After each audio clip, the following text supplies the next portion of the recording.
நான் பசுமை தாயகம் தலைவராக இருந்தேன். அப்போ நான் வந்து தெருவில் போய் போராடினேன்.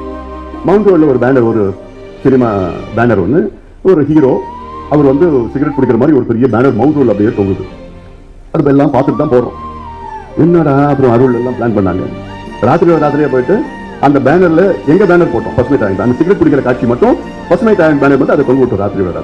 அது மேல எவ்வளவு பெரிய பேனர் ஏறி இல்லைங்க. Stop smoking. இது எப்போ 2003 இதெல்லாம் நாங்க வந்து அப்ப பண்ணோம். ஆனா 2004 எனக்கு ஒரு அமைச்சர் ஆகிறது ஒரு வாய்ப்பு ஐயா கொடுத்தாரு.